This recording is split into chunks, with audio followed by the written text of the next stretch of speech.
Hi everyone, Judy here. Welcome to my channel. I am your maestra. I teach Conversational Cebuano. If you are very new, welcome to my channel.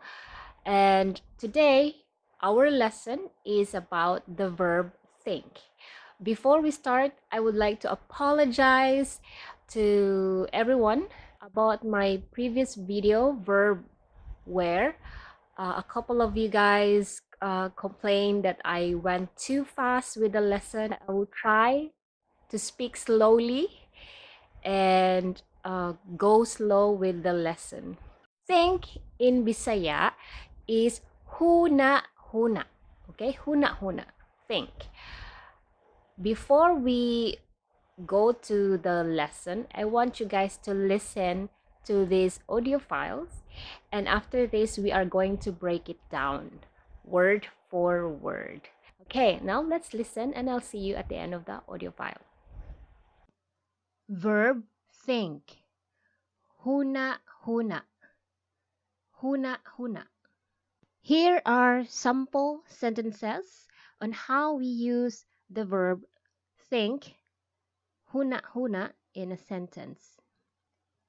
Naghuna-huna ko sa akong problema. Naghuna-huna ko sa akong problema. Maghuna-huna pa ko. Maghuna-huna pa ko. Gihuna-huna unta na nimo. Gihuna-huna unta na nimo. Huna-hunaa una usa ka mo desisyon. Huna-hunaa una usa ka mo desisyon. Si Judy kay mahuna-hunaon kaayo.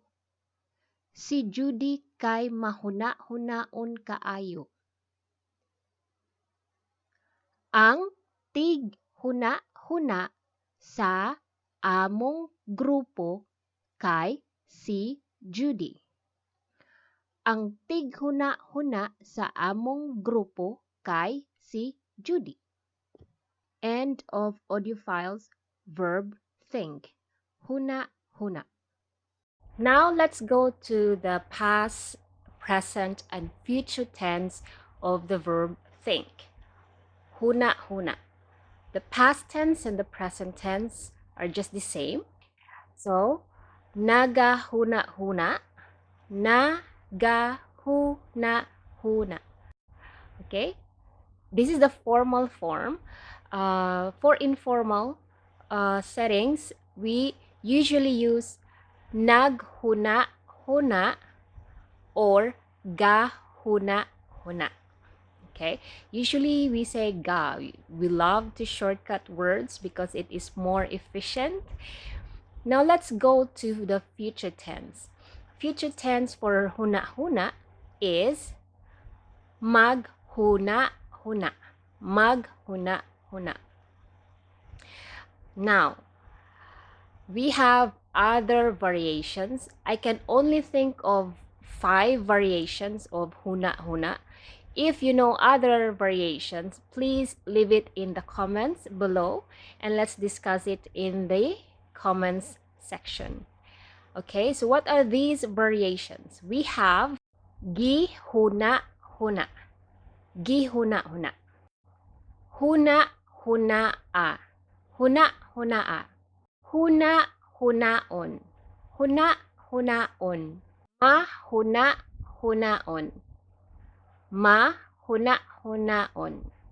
The last one, tig-huna-huna. Tig-huna-huna. Let's go to our sample sentences. We are going to break it down word for word. Okay, the first one we have naghuna-huna or nagahuna-huna or gahuna-huna. Okay? Naghuna-huna ko sa akong problema. Naghuna-huna ko sa akong problema.